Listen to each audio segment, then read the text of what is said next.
Everyone,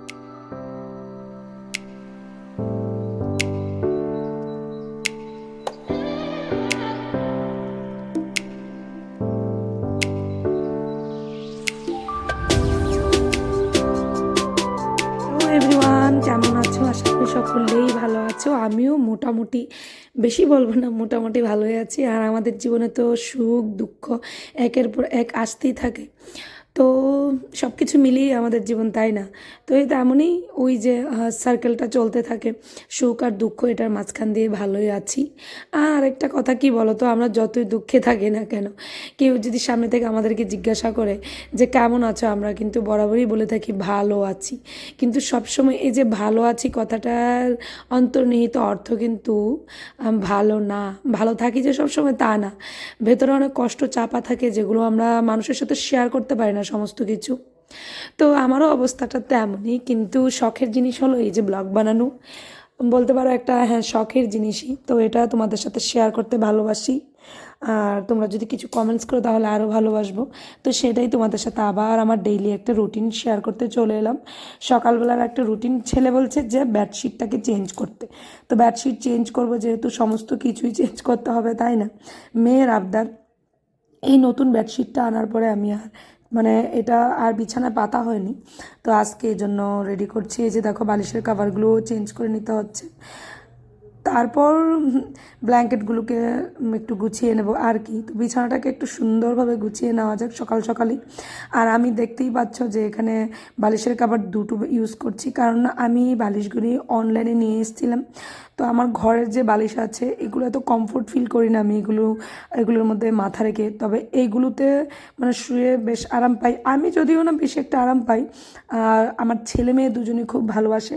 তো ওদের জন্য বেসিক্যালি দুটো আনা হয়েছিল, প্রথমেই দুটো এনেছিলাম। দেখি যদি ভালো লাগে আনবো, এটা ভেবি। তো এটাই, বিছানাটাকে সুন্দরভাবে আজকে একটু বেড কাভারটা চেঞ্জ করলাম, চেঞ্জ করে বিছিয়ে রাখলাম। তো এখন যাবো মাধবকে স্নান করাতে, কারণ দেখিয়েছি। এখন যাবো মাধবকে স্নান করাতে, কারণ 10টা বেজে গেছে। তো স্নান করে ওকে স্কুলে দিয়ে আসবো। তো চলো। তো হ্যাঁ, বলছিলাম যে বালিশের কথা। তবে এই বালিশগুলি আনার পর, এগুলো না হোয়াইট কালার, তো সাদা কালার তো তাড়াতাড়ি তাড়াতাড়ি মারা হয়ে যায়। বলতে কি বলতো, একটু নোংরা একটু কাদামাটি লাগলে এটার মধ্যে দাগ লেগে থাকে, মানে একদম স্পষ্টভাবে দেখা যায়, স্বচ্ছভাবে দেখা যায় জিনিসটা। তো এই জন্য আর কি ওটাকে সবসময় একটু মানে কাভার করে রাখতে হয়। তো আমি ভাবলাম যে দুটো কাভার লাগালে, একটা খোলা যে জায়গাটাকে এ থেকে ভেতরে দিয়েছি, মানে উল্টো করে আমি লাগিয়েছি। একটার খোলা জায়গা বন্ধের জায়গার মধ্যে, আর একটা বন্ধের জায়গা খোলা জায়গার মধ্যে। তো এরমভাবে আমি বালিশের কাভারটাকে দুটো কাভার লাগিয়েছি, যাতে বালিশগুলি কোনো রকমই ময়লা না হয়। যদিও আমার ঘরে আমি তেমন একটা তেল ইউজ করি না, যার যদি তেল ইউজ করি রাতের বেলা, আবার সকালবেলা শ্যাম্পু করে নিই। আর মেয়েকেও তেমনটাই করাই। আর ছেলের তো মাথায় তেলই থাকে না, বুঝি না কীভাবে তেল উড়ে যায়, আমি এটাই বুঝতে পারি না। তো বাজার থেকে কিছু ধনেপাতা নিয়ে এসেছিলাম, এগুলোকে একটু সুন্দরভাবে গুছিয়ে নেব। আর এগুলোকে যদি আগে আগে না গুছিয়ে রাখি, এগুলো এখন জানি একদম নরম হয়ে যায়, তাজা থাকে না। তো একটা মানে কাগজের মধ্যে গুছিয়ে রেখে দেবো। আর এদিকে আদাও নিয়ে এসেছিলাম, আদাটাকে না ধুয়ে রাখবো। আদাটাকে না ধুয়ে রাখলে কিন্তু হয় না। দেখতেই পাচ্ছ টেবিলের উপরে প্রথমে একটা আমি গামছা বিছিয়ে নিয়েছি, তারপর এগুলো নিচ্ছি। কারণ টেবিলের গ্লাসের মধ্যে আমি কোনো কাভার রাখি না। আমার না ওই একটু কেমন খুঁতখুঁতে অভ্যাস আছে। সবসময় আমরা মাছ মাংস দিয়ে খাওয়াটা হয়, তো কাভারটার মধ্যে যদি আমরা ভাত খাই, মাছ মাংস দিয়ে খাওয়া হয়, যাতে ওটা গায়ে লাগলে আমার আবার খুঁতখুঁতে একটা অভ্যাস। এর থেকে ভালো আমি টেবিলটার উপরেই খাই, টেবিলটাকে প্রত্যেক দিন মুছে নিই। তো সে আর কি, যার যার আর এই সমস্ত সিস্টেমগুলো আছে না, মানে সিস্টেম বলতে কি, এই যে খুঁতখুঁতে এটু টেটু এই সমস্ত অভ্যাসগুলি নিজেদের মধ্যেই তৈরি হয়। যার যার এই বলবো আমি, এতে একটা বাতিকেই বলবো, যার যারটা মানে তার তার আলাদা আলাদা। তো এদিকে দেখো শুটকির তরকারি হচ্ছিল। তো শুটকির তরকারি বেগুন সিম আলু দিয়ে, পুঁটি শুটকি দিয়ে, দেখে আমার এখনও জিভে জল আসছে, বিশ্বাস করো। তো এই শুটকির তরকারিটা হচ্ছিল আজকে। আর এটা হয়ে গেল যে মাছের ঝোল, আর এটা মাধবনের জন্য শিং মাছের ঝোল। আর এটা হলো শুটকির তরকারি। তোমরা দেখে বুঝতেই পারছো অলরেডি দারুণ হয়েছিল গাইস, বিশ্বাস করো। খেতেম না, আমার এখনও মুখে জল আসছে। মানে কি বলবো, এত দারুণ হয়েছিল, মানে সুপার হয়েছিল, এত এত মানে কি বলবো, এত ভালো লেগেছে আমার কি। আর দেখবে এখন একটু একটু গরম, একটু একটু ঠান্ডার দিনে একটু পুঁটি শুটকি দিয়ে সিম দিয়ে আলু দিয়ে খেতে বেশ ভালো লাগে। তার মধ্যে যদি সিমগুলোর মধ্যে দানা হয় তাহলে তো ও ফাটাফাটি হয়ে যায়, তাই না? তো রান্না শেষ, দেখে বুঝতেই পারছো রান্না তেমনটা শেয়ার করলাম না, কারণ অন্য কিছু ডাস্টিং ক্লিনিং এগুলো আছে। তো এইদিকে দেখো সমস্ত কিছু মিট সেফে ঢুকিয়ে নিচ্ছি। মিট সেফটাকে আগে ভালোভাবে মুছে নিয়েছি লাইজল দিয়ে পরিষ্কার করে, এখন সমস্ত কিছু ঢুকিয়ে নিচ্ছি। আর এইদিকে গ্যাস ওভেনটাকেও পরিষ্কার করে নিচ্ছি দেখো। আর একটু সার্ফও নিয়ে নিলাম যাতে, আর বাথরুমের ডিবিটাতেও আমার সার্ফ শেষ হয়ে গিয়েছিলো, তো ওখানেও সার্ফটাকে রেখে দিলাম, বাথরুমের জন্য আলাদা করে রেখে দিয়েছি।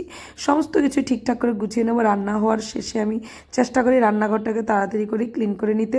আমার চোখে এই যে ধুলো ময়লা এলো মেলো ছড়িয়ে ছিটিয়ে রাখাটা সহ্য হয় না, যতদূর সম্ভব আমি গুছিয়ে রাখারই চেষ্টা করি। আর কিছু হয়ে ওঠে না আমার বাচ্চাদের জন্য, বিশেষ করে আমার মেয়ে খুব গোছানো, খুব গোছালো, কিন্তু ছেলে কিন্তু একদম সম্পূর্ণ উল্টো। তো কিচ্ছু বলা হবে না, কারণ বাচ্চারা ছোটোবেলায় এরকমই একটু হয়। কিন্তু তবে কি আমার বাচ্চা একটু বেশি দুষ্ট, বিশ্বাস করো। আমি অন্য সব বাচ্চাদেরকেও দেখি, আমার ছেলে একটু অন্যরকম দুষ্ট, অতিরিক্ত দুষ্ট, কথা শুনতে চায় না। এখন ভাবছি কীভাবে ওকে কন্ট্রোল করব। আর ঘরগুলো ঝাড় দিয়ে নিচ্ছি। আর এইদিকে চেয়ারের মধ্যে দেখতে পাচ্ছ, এখানে কিন্তু সমস্ত শীতের পোশাক।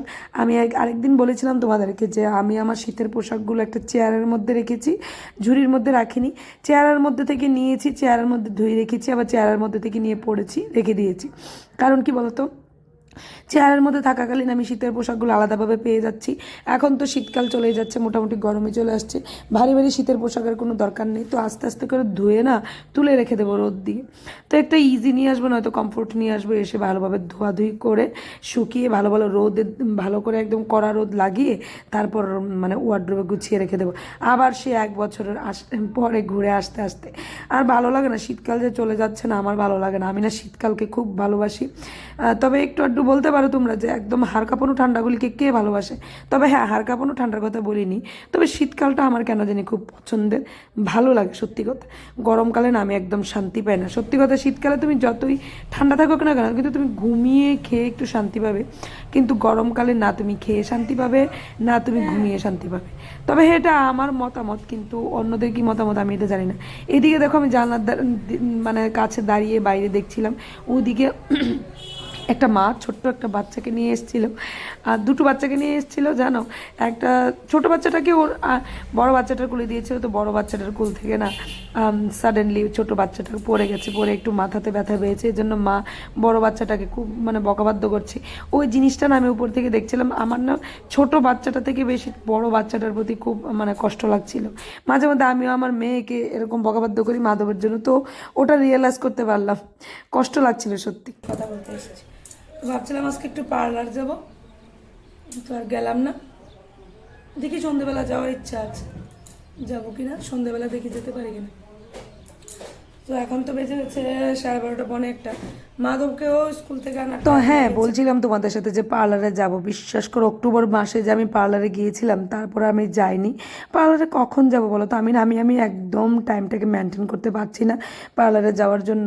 তো ছেড়েই দিয়েছি পার্লারের চিন্তাভাবনা, ছেড়েই দিয়েছি বলতে আমার ছেলে জন্ম নেওয়ার পর থেকে আমার পার্লার যাওয়া একদম কমে গেছে। 6 মাসে 7 মাসে কখনো কখনো 9 মাসেও যাই আমি।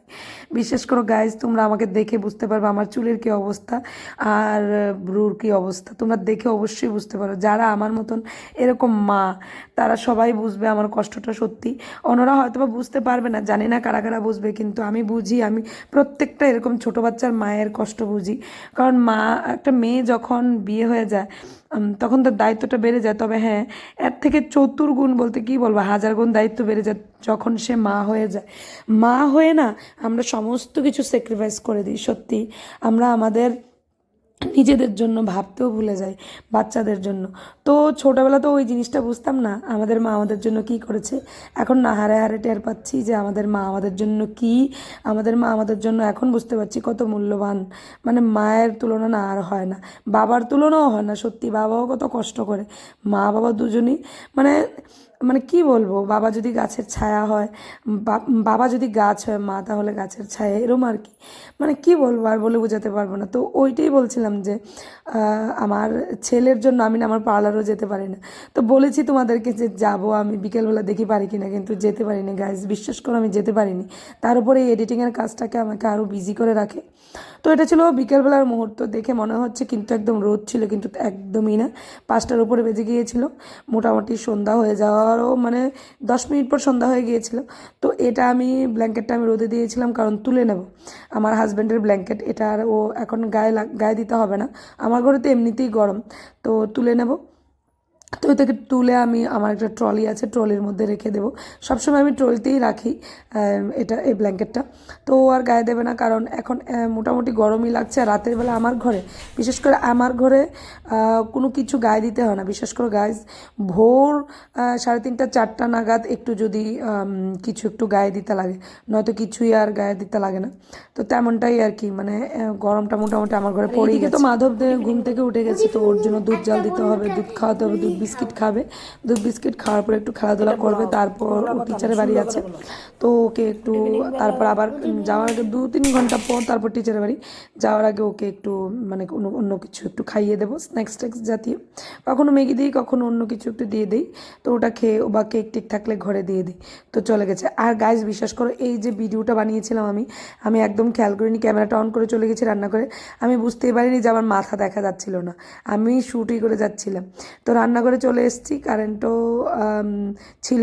ম্যাক্সিমাম টাইমে বিকালবেলা ঘুম থেকে উঠে থেকে কারেন্ট থাকে না, আর ওই টাইমটা আমার থাকে মোটর চালানোর টাইম, মানে জল তোলার টাইম। তো অনেক সময় দেখি জল মানে কারেন্ট চলে যায়, তখন একটু প্রবলেম ফেস করতে হয়। এই জন্য আমি সকালবেলা কী করি, যখন আমি আমার মানে মেইন এন্ট্রান্সটাকে ঝাড় দিতে যাই, যতক্ষণ টাইম লাগে ততক্ষণ আমি একটু মোটর দিয়ে জল তুলে নিই। জলটা তুলে রাখলে না সুবিধা অসুবিধা সমস্ত কিছুর জন্য মানে ভালো হয়। আর কয়েকদিন পরে তো বাস ঝড় মানে তুফান এইসব দিন আসবে, তো আগে থেকে জল তুলে রাখতে হবে, কারেন্ট যাওয়ার সম্ভাবনা বেশি।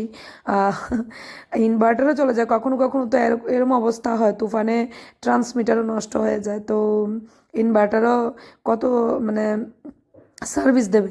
তো অনেক সময় মোমবাতি ক্যান্ডেল দিয়ে চালাতে হয়, কিন্তু এবার ভাবছি যে একটু কেরোসিন কিনে আনবো। আমার ঘরে হ্যারিকেন আছে, তো হ্যারিকেনটা কিন্তু আমাদের সুবিধা অসুবিধা অনেকটা হেল্প করে সত্যি। কেরোসিন একটু থাকলে, হ্যারিকেন থাকলে অনেক সুবিধা অসুবিধে আমাদের হেল্প করে। এই যে দেখো ঝড় তুফান আসছে, তখনই তো এটার দরকার লাগবে, তাই না? কতক্ষণ চার্জ, তখন তুমি কারেন্ট না থাকলে চার্জ দেবে কী করে? যে কোনো জিনিসই তুমি যদি ব্যাটারির ইউজ করো, তো চার্জ ছাড়া তো হয় না। তো কারেন্ট না থাকলে তো ওটাও সম্ভব না। তো ভাবছি একটু কেরোসিন এনে ওই হ্যারিকেনটাতে একটু বাস ঢুকিয়ে রেখে দেবো। তারপর বিকেলবেলা আমার 1 গ্লাস জল অবশ্যই চাই, সকালবেলা একটা ঘুম থেকে উঠে, আর বিকেলবেলা। তো বিকেলবেলা একটু 1 গ্লাস জল খেয়ে তারপরে এসছি, দেখো একটু ফেস টেস ক্লিন করে নিয়েছি, কারণ ঘুম থেকে উঠলে তো অবশ্যই ফেসটাকে ক্লিন করতে হয়, তাই না? তোমরাও করো আমার মতন করে। আমি ফেসটাকে একটু ক্রিম টিম দিয়ে তারপর চলে যাবো, ড্রেস চেঞ্জ করে, পুজো টুজোর ব্যাপার আছে। আমি না সন্ধে যখন দিই তখন একবার পুজোটা দিয়ে দিই, আবার জামা চেঞ্জ করব, তারপর আবার পুজো দেবো। তো বাচ্চাদের জন্য অসুবিধা হয়, তো তখন কী করে একই সাথে যখন দেখি সন্ধ্যা হয়ে যায় তখনই আমি পুজোটা দিয়ে দিই, একবারে সন্ধে প্রদীপ লাগিয়ে তারপর আমি সন্ধ্যা আরতিটাও করে নিই পুজো দিয়ে। তারপরে একবারে পুজো কমপ্লিট করে, পুজোর বাসন কুসন মেজে তারপর আমি আবার আবার রান্নাঘরে ঢুকি, ওই যে চাটা করবো এইসব করে নিই। ওইদিকে মাধবের সাথে কথা বলছিলাম, সোনার সাথে কথা বলছিলাম, ওদের কথাও শুনছিলাম, চারিদিকে কাজকর্ম করছিলাম। মাধবকে একটু ফ্রেশন আপ করে নিয়েছি, একটু ক্রিম টিম লাগিয়ে দেবো। আর ইদানিং প্রচণ্ড পরিমাণে কাজ, আমি প্রত্যেকটা ব্লগে বলছি, প্রচণ্ড পরিমাণে স্কিন ড্রাই হয়ে যাচ্ছে। মানে শীত যাচ্ছে না, যেমন এখন আবার নতুন করে পা ফাটছে, ঠোঁট ফাটছে, এগুলো। আর আমার তো পা ফাটা ঠোঁট ফাটার একটা কমন সমস্যা, যদিও এইবার পা ফাটাটা নিয়ে তেমনটা ভুগতে হয়নি, কারণ আমার হাজব্যান্ড একটা ভালো একটা ওষুধ দিয়েছিল, তো ওটা দিয়ে আমার পা ফাটাটা সেরে গেছে, নয়তো আমার প্রচণ্ড পরিমাণ আমার ভুগতে হয়। আর দেখো আমিও ক্লিন হয়ে গেলাম, একদম ফ্রেশ হয়ে গেলাম, মানে একটু ক্রিম, একটু লিপ গার্ড, এই সমস্ত জিনিস একটু লাগিয়ে নিচ্ছি। বাস ভালো লাগে কিন্তু নিজেকে একটু গুছিয়ে রাখতে, বাস ভালো লাগে সত্যি, তাই না? তো নিজেদের জন্য তো আর ওই যে পার্লারে গিয়ে টাইম বার করতে পারি না, তো এইভাবেই নিজেকে একটু খুশি রাখার চেষ্টা করি। আর আরেকটা কী বলো তো, আমরা হাউস ওয়াইফ না, অল্প কিছুতেই খুশি হয়ে যায় সত্যি, আমরা আমাদের নিজেদের কথা ভাবি না, বিশ্বাস করো। এই যে আমাদের জীবনটা একটা স্যাক্রিফাইসের মধ্যে থাকে, তাই না? তো এদিকে আমার চা হচ্ছিল, কিন্তু অন্যদের চা তো হয়ে গেছে, কিন্তু আমার চা এখনও হচ্ছিল, আমি দুধ চা খাবো, এই ছিল আমার স্ন্যাক্স, চানাচুর মুড়ি খাবো আর চা খাবো, বাস। বন্ধুরা আজকের জন্য এতটুকুই, তোমরা ভালো থাকবে, সুস্থ থাকবে, টাটা, বাই বাই।